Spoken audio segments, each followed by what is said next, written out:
Hi, this is Pat Helmers from the Sales Babble podcast, and you're listening to the Get You Some radio show. Yum, yum, get you some. Now, your weekly dose of inspiration, perspiration, and just the right amount of bull defecation. The Get You Some radio show with your host, the Vice President of Making Shit Happen, Terry Lancaster. Ain't it good to be alive and living in Tennessee? Welcome to the Get You Some radio show, and I am your host, just like the man said, Terry Lancaster. Got a great show lined up for you today. Pat Helmers is on the show. Pat is the host of the Sales Babble podcast. He is also the author of the Tao Te Ching of Sales. Now, when I got my first job in sales, right after I graduated from college, I moved to Tupelo, Mississippi. And the boss man there, the sales manager, told me the good Lord gave me 2 ears and 1 mouth, and he expected me to use them in exactly that ratio. Pat kind of comes around to the same idea. He says we can sell more by selling less. He wants us to sell less and listen more. And just like martial arts and kung fu and jiu-jitsu and karate and all these things, we can let the strength and weight of our opponents use that for our benefit. If we listen to our salespeople, to our customers, they'll tell us exactly the words that we need to use to close them. He says that we don't need to be sellers, but instead we need to be askers. Pat gives us a great strategy for moving our customers out of their logical, thinky side of their brain and gets them over to the emotional, feely side of the brain. And that's where all the decisions are made, because nobody makes buying decisions for logical reasons. They make buying decisions for emotional reasons. They use logic to justify those decisions. And finally, Pat says we don't need to get in such a big hurry. Don't want to be in such a big rush to start telling all about ourselves and our product and our features and our benefits and what we can do. He says instead we just want to sit back and let the customer gives us the exact words that we want to use. And this is my best quote. This is the quote of the day: find the itch before you pitch. Pat Helmers coming up today on the Get You Some radio show. Now, when I started about a month ago, when I started the Get You Some radio show, I had no intention that my first 4 episodes were going to be done in a hockey jersey with a scruffy playoff beard, and I'm even getting some hockey hair going on up here. Didn't mean to do that, hadn't planned this out, but I'm a Nashville Predators fan, and the Nashville Predators got on kind of a roll, and I started the first week and wore the hockey jersey, and they keep winning, so I'm going to keep on wearing the jersey for as long as they are. They're in the second round right now. Second round against the St. Louis Blues. So that's going to be going on for a couple more days. We're up 2-1 right now as of Tuesday morning when we're recording this. We're up 2-1 in the second round of the Stanley Cup playoffs. Now, if you've been following me at all, if you know anything about me, you've heard me talk over the last year or so about how social media is changing the way people buy things. It's changing the way people sell things. It's changing the way we make friends. It's changing the way we form romantic relationships. It's changing the way we form business relationships. Social media has changed the way people communicate and people make transactions, and it's changed business in ways we can't even begin to imagine. And that really came home to me yesterday, or Sunday actually. Sunday when I was at the playoff game here in Nashville, the St. Louis Blues, they came down to Nashville. And I've got friends and in St. Louis, and one of them couldn't get tickets. So she ended up asking me to get her ticket, and we bought her a ticket. She came down, and I realized that this is a person I've known for 4-5 years, but I've never actually met them. And a lot of people go on and on about how social media isn't real life, and that people need to spend more time in the real world, and they kind of discount social media. They say that the friends that you make on social media aren't real friends, but that's just not the case. You know, Kelly came down from Kelly Wilson. She works at a car dealership in St. Louis. She came down to Nashville, and it was like old home week. It was like I hadn't seen her in forever, and I had to remind myself that I've actually never even met her. I've known her for so long. It just seems like she's someone. She seems like a friend, because that's exactly what she is. And that's exactly what social media can do. It can create a network of friends for you around the world, even though you may have not ever even met some of these people. 1/3 of all marriages begin as online relationships these days because social media is exactly like real life. I actually have more friends now from high school on Facebook that I had in high school. And I talked to these people, even though we may have never said 5 words to each other in high school. And as a matter of fact, this week's subscriber of the week, Tracy Windrow from College Grove, Tennessee, went to high school with Tracy, and she's been a great supporter of me and of the show and of everything, and my book and everything I've been doing for the last year. And I guarantee you, Tracy and I didn't say 5 words to each other in high school, but for the last several years, we've been great friends through social media. And social media is changing everything. It's changed the way we elect a president. Donald Trump became president. I guarantee you he was outspent. I'd love to see the research on this. What the factor was, how much more Hillary Clinton spent than Donald Trump, just because he had a great mastery of social media. He is the Twitter king. And he created this little bubble, the social reality, and for better or worse, that's what we have now, because he knew how to manipulate the social media landscape. And he did it without spending as much money as anyone else has ever done before. He's probably spent less than any presidential candidate in as far as we can remember. This weekend, as a matter of fact, he skipped the White House Correspondents' Dinner. Now, this is unimaginable. In my whole lifetime, it's unimaginable that a president would skip the White House Correspondents' Dinner. This is a huge deal because they've needed the press to get their message out, to get the story they told out into the airwaves and out into public opinion. You talk about the bully pulpit. And that's exactly what the bully pulpit was. It was the ability to talk to the press and get the press to cover them. But why Donald Trump says, I don't need that. And he doesn't, because he has social media.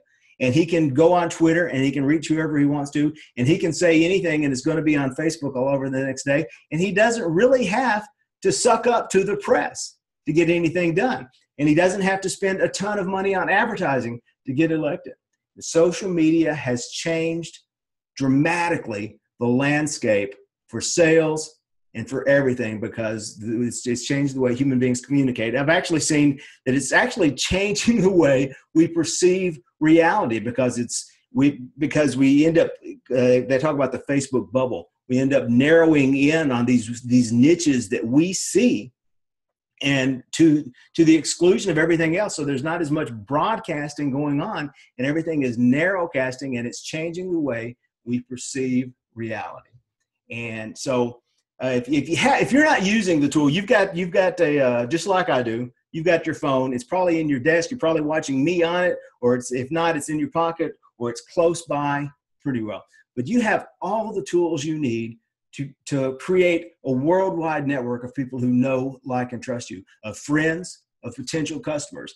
And you can reach them, and you can change the way they perceive you. You can change the way they perceive your products, your customers, and what you have to offer. And you can change the way they actually perceive reality.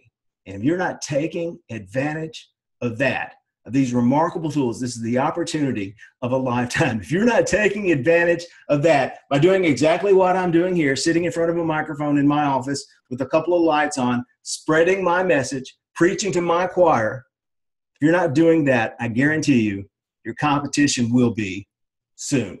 So jump on it. I'll be right back with Pat Helmers right after this.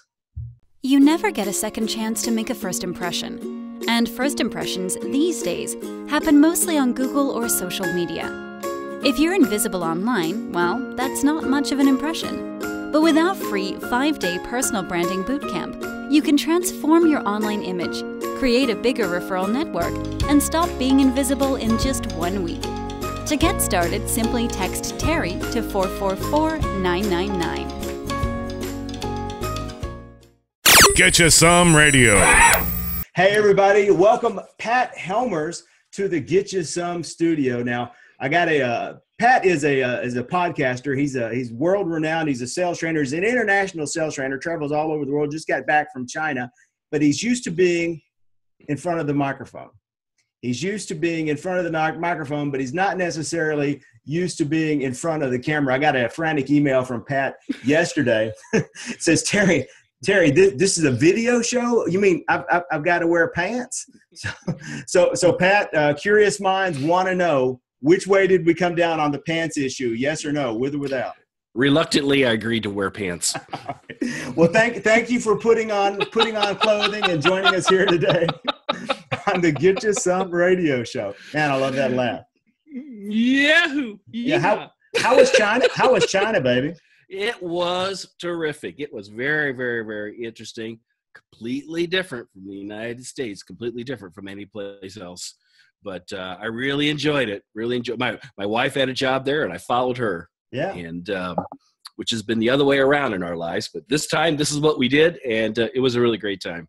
Oh, that's fantastic. Now, Pat has an engineering background. I went to college. I was planning on being an engineer until I found out that was like a lot of work, and I could not study and drink and chase women and be an engineering major. So I became a journalism major and promptly found the microphones in the college radio station. But Pat comes from an engineering background and converted that into a sales career. And he's actually made a career now of teaching non-salespeople how to become salespeople, how to be a salesperson without being salesy. So Pat, tell us about your journey. How did you go from engineering to sales to international sales to sales podcaster? Tell us the story. Well, it's a pretty straightforward story. You know, as you said, I studied engineering, and I drank some, Terry, when I was in university, and I still love craft beer. But I love technology, and I love everything about it, and I just couldn't help but be excited about writing programmings, and I wrote software for a long time. But I worked for a company. I worked for Lucent Technologies for quite a long time, and we made products that people didn't buy. And I thought they were awesome. Yeah. I thought they were terrific. I put a lot of my life in them, but I was really surprised to find that they weren't as successful as I thought. So as I started moving forward into sales over time and came to the realization that there's a whole lot more to selling stuff than just making great things. In fact, that's one of the biggest problems entrepreneurs often have, is they've got a great idea that they think is obviously everybody's going to love it. Absolutely. And then to their surprise, nobody buys it. If they build it, they may or may not come. So that's right. And that's the experience that I had. And eventually I got into sales, and I realized that sales is a whole lot different than anything I'd ever thought. That it wasn't about just kind of reading the spec sheet of the software or the hardware. We were selling both. That it was really about trying to understand the problems that the customer was facing, the issues and the desires and the hopes and dreams that they had, and to the best of our ability, trying to make them happen. And maybe, just maybe, our products and services would fulfill that. So that's how I got in sales.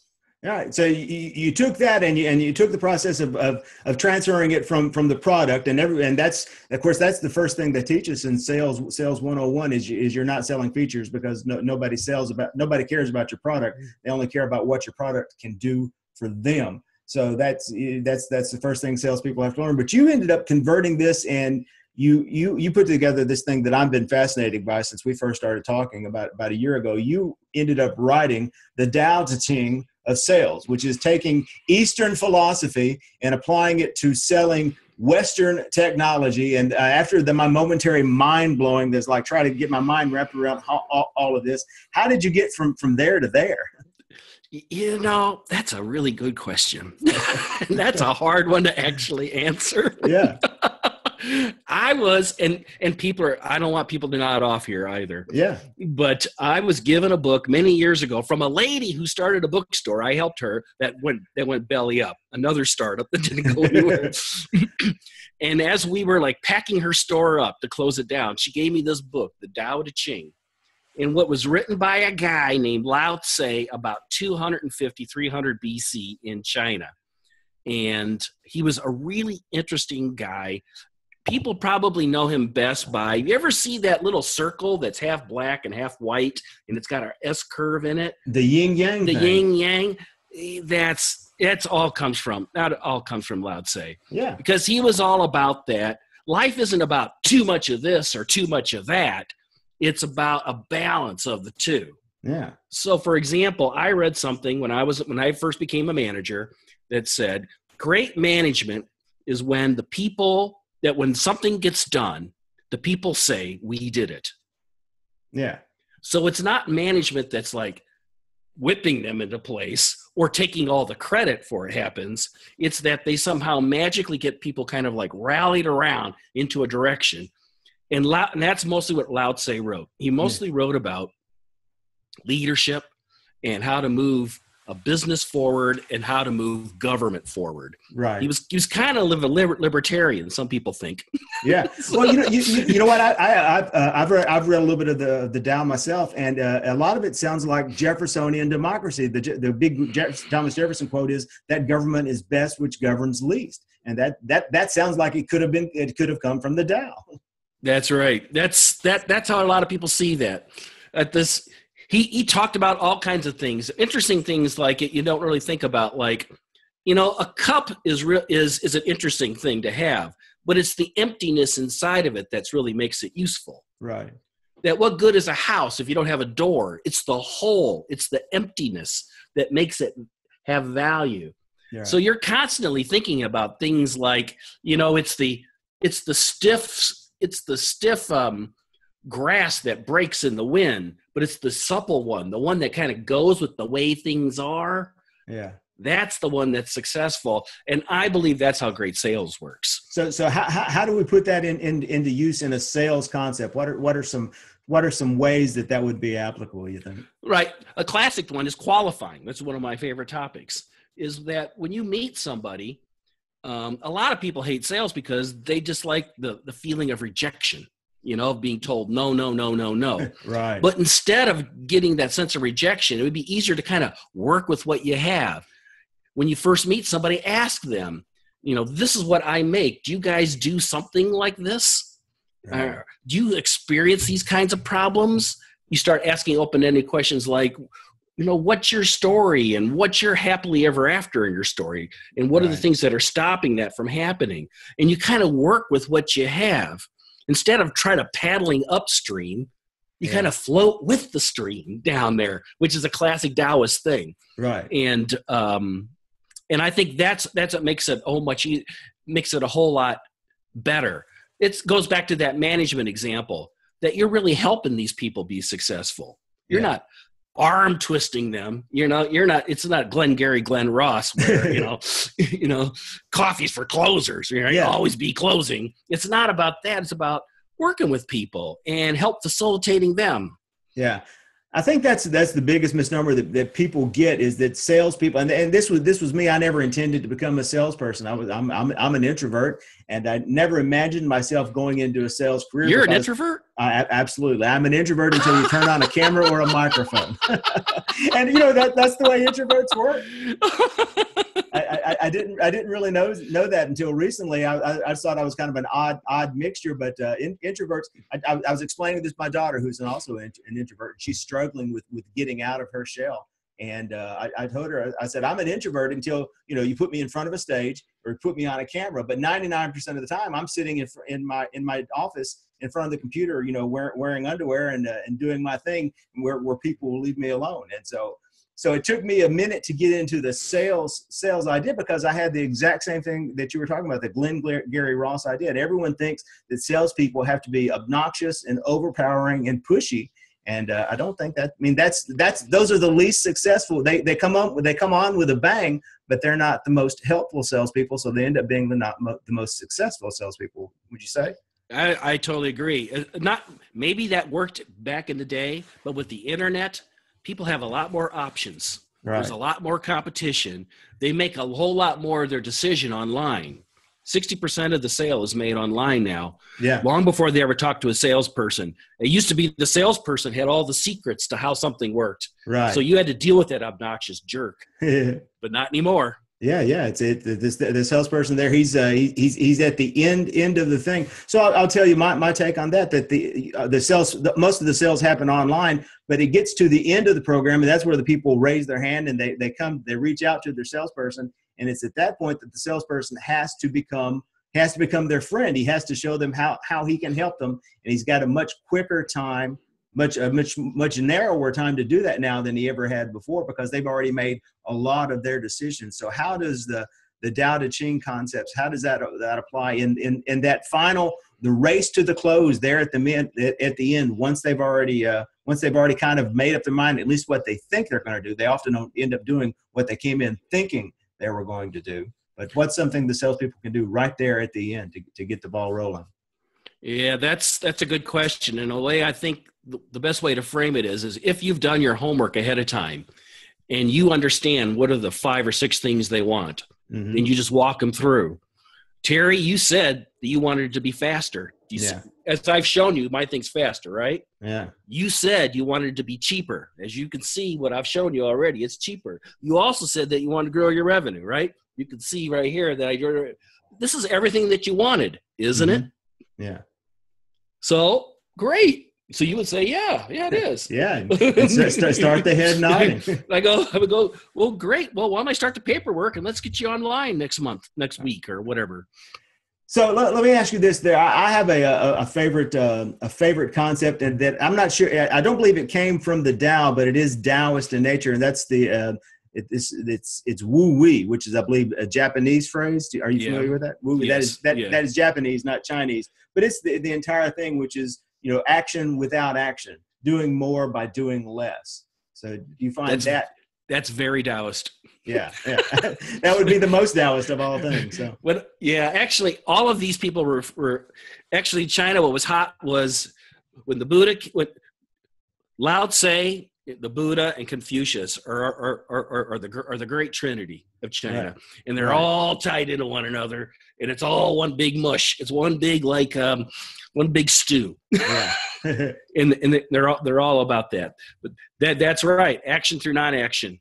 Yeah. So selling through non-selling. What are some ways we can sell without selling? So to sell without appearing to be the salesperson. Here's a great trick. The more you can ask people and get them to talk, the more they talk, the more likely they're going to buy. Yeah. Which is opposite of how you think. You think right. that I got to be the talker. Right. That I got to be a teller seller. Yeah. That's not true at all. No, you got to be an asker. You Yeah. ask questions and you listen. Yeah. Another trick is when they tell you problems, you go, gosh, that sucks. That must be really terrible. Gosh, that sucks. And you get them to say, what other problems you have? And you go, oh my goodness, that's got to be frustrating. Right. Or, oh my goodness, you have that kind of attrition rate. Oh, that's got to be terrible. Yeah. And you want to get them all kind of emotionally kind of like whipped up. Yeah. You don't do the whipping up. You say the things and you get them to whip themselves up. Right. And then when you says, well, I have something that might be able to make this all go away. Would you like to see it? And they're going to say, yes. I'm not shoving it on them. I'm getting them to like beg me to show what I have. And you're trying to get them out of their logical brain and they're quit thinking and start feeling. So everybody buys on emotion, even the most logical IT people out there. Yeah. I don't know how many times I've dealt with people like, I don't want to buy your stuff because that's going to automate away a part of my job. And I just can't have that, Right. So yep. That's kind of common. All right. So my audience is mostly salespeople and entrepreneurs. It's a lot of folks selling for other folks. I have automotive salespeople in the mix. I have real estate agents. I have insurance agents, and I have people who are in the startup culture, who are starting their own thing. Let's talk. Let's come up with one thing. My promise to everyone who listens and watches is we're going to have one thing, one action step that you can do this week, today, maybe as soon as you quit watching, that you can use to start turning around your business and your life. Not necessarily just your business, because I think the two are interwoven. You can't have a better business without having a better life, and you can't build a better life without having a better you. So what's one thing they can do today to start getting better? Find the itch before you pitch. Find the itch before you pitch. Stop wasting time with people who aren't qualified. You want to, it'll make you much more efficient. Find out what people, if they really have an itch for what you're buying, do they really have a desire for it? Is it high on their list? Do they got money for it? Yeah. Are you talking to the right decision maker? Find the itch before you pitch. Do not lead with a solution. Qualify people as fast as possible and kick them out if they aren't, and only talk to qualified people. All right. That is fantastic, Pat. So tell me your happily ever after. What's next for Pat Helmers, and And what's the happily ever after for your story? Right now, I'm working on growing my podcast. So I would appreciate if people come listen to my podcast. That's my hot thing this year. Yeah. Is growing the audience, and we have been growing really, really well. Wow. These last 6 months. I'm really, really pleased with that. So secondly, I've been working with startup companies. If you are a startup and don't do what I did, don't learn how to. I started working for a startup. I self-taught myself sales. It was pretty painful. You don't need to repeat the mistakes. I would welcome people if they would love to have a little chat with me. I'd be more than happy to, especially if you're in that tech space. That's my real expertise. Yeah. Because I understand that really well. I might be able to help them, and that's what I'm looking. That's the other thing I'm looking forward to doing this year. More of this year. Man, you need to get down to Nashville. Nashville is Austin and Silicon Valley. It's Silicon Valley South, Austin North, and there's so much tech stuff going on in Nashville. If you had asked me, 20 years ago, this would be possible, I'd never believed it because there was nothing here but boots and record shops 20 years ago. But now we are a mecca for technology and healthcare and the whole 9 yards. So you can come on down and see us. I love Nashville. I love visiting Nashville. I used to work a lot of conferences in Nashville. Yeah, and I always really enjoyed it. Yeah, they have a great that whole area has a great venue for startups. Yeah, so, absolutely does. We have a big entrepreneur. You got great weather. You got smart people. Yeah. And you got a pleasant place to live. I mean, you got great music. There's a lot going on. I'm a Nashville booster. And people can find you at where? Oh, that's easy. www.salesbabble.com. Pat Helmer from the Sales Babble podcast and the Tao Te Ching of sales. Pat, thank you so much for coming on the show. I appreciate it, and I'll see you next time. We'll see you, Terry. Bye-bye. Bye now. The Get You Some Radio Show. Yum, yum, get you some. Get you some. There we have it, boys and girls. Pat Helmers on the Get You Some Radio Show. Thank you so much for spending your time with me. Pat, thank you for spending your time with me. Be sure to join in next week. We got my buddy Jamie J on the show. Now, Jamie J is my web guy, but also, this is the big deal. Once again, Jamie J is a St. Louis Blues fan. So we don't know right now who the winner is, but when he comes on the show next week, one of us is going to be very happy, and one of us is going to be very sad. Jamie J next week on the Get You Some Radio Show. I'll see you then. Get You Some Radio. You've been listening to the Get You Some Radio Show. Subscribe today at terrylancaster.tv to hear more episodes, win valuable cash and prizes, and get free training to help you create an army of buyers who know, like, and trust you before they've ever even met you. It's a big, wide world, boys and girls. Get out there and get you some.